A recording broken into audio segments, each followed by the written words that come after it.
Picture a girl, maybe 13 years old, sitting alone at the edge of a hunter-gatherer camp 40,000 years ago. She's just noticed blood on her thigh for the first time in her life. No one warned her. No one gave her a box with instructions. She has no idea if this means she's sick, cursed, or dying. That moment happened over and over, for hundreds of thousands of years, to millions of women whose names we will never know. And here's the strange part. It's one of the most universal human experiences in history, something roughly half the population dealt with every single month, and yet it's almost completely missing from the archaeological record.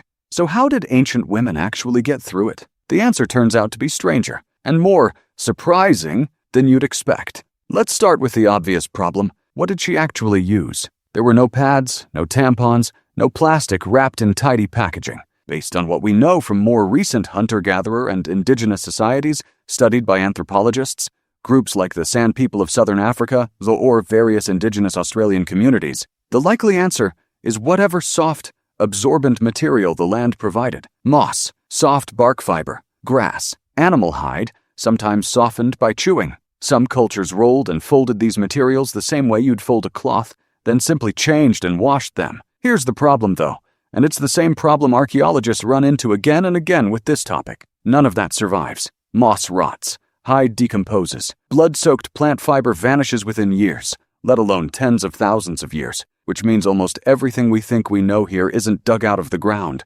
It's pieced together by comparing modern hunter-gatherer practices to the deep past and hoping the comparison holds. But something far stranger was hiding in the data. Something that would completely change how researchers thought about ancient women's lives. In the 1990s, an anthropologist named Beverly Strassman spent years living among the Dogon people of Mali, one of the last populations on Earth still living a mostly traditional agricultural lifestyle without modern birth control. She wanted to know, how many periods does a woman actually have in her lifetime if nothing modern interferes?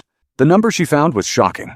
Modern Western women, on average, experience somewhere around 350 to 400 periods across a lifetime. Dogon women, by contrast, experienced roughly 100, sometimes far fewer. Why the massive gap? Because for most of human history, women spent the majority of their reproductive years either pregnant or breastfeeding.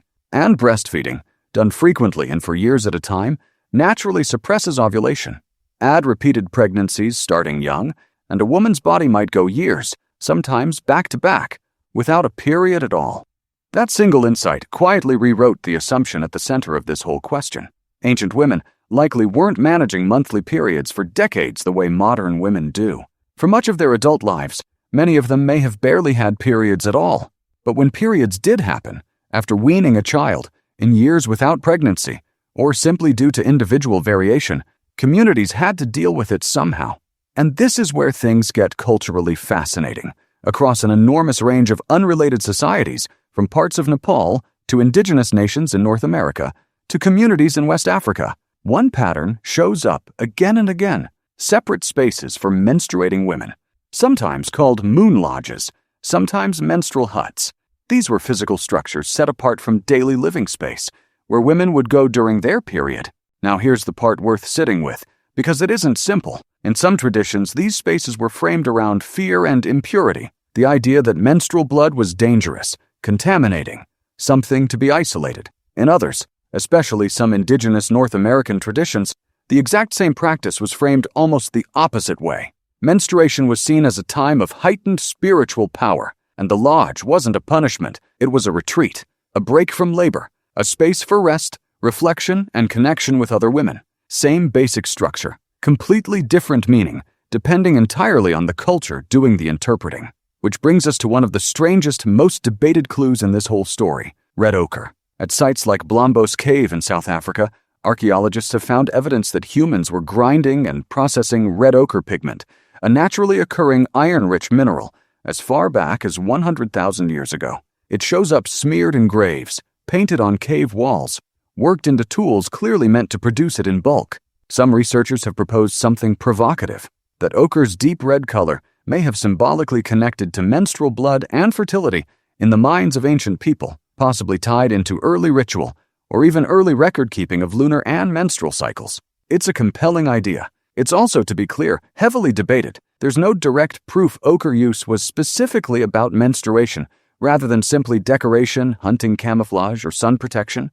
And many archaeologists are cautious about reading modern assumptions into ancient symbols. So here's the honest tension at the center of this whole topic. On one hand, you have a basic biological reality. Women bled, needed materials to manage it, and had far fewer periods overall than we assumed. On the other hand, you have layers of cultural meaning, fear, power, isolation, reverence, stacked on top of that biology by different societies in wildly different ways. And it's genuinely difficult to know how far back some of those meanings go, because the physical evidence simply didn't survive to tell us. What we're left with is something quietly remarkable, an experience that happened to nearly every woman who ever lived, endlessly repeated across tens of thousands of generations, and yet one of the hardest things in all of archaeology to actually see. Not because it wasn't important, because the materials were too soft, too organic, too ordinary to leave a mark in stone. That girl at the edge of the camp, 40,000 years ago, with blood on her thigh and no one to explain it to her, she figured it out. She used what the land gave her. Maybe she was sent to a hut. Maybe she wasn't. Maybe an older woman quietly showed her what to do, the same way it had been shown for longer than anyone could remember. We'll never know her name. We'll probably never know exactly what she did that day, but she was real, and so was every woman like her, an entire, enormous thread of human history, mostly invisible, holding the species together 1 month or one missed month at a time. If this made you think differently about a part of history that almost never gets told, hit subscribe, and I'll see you in the next one.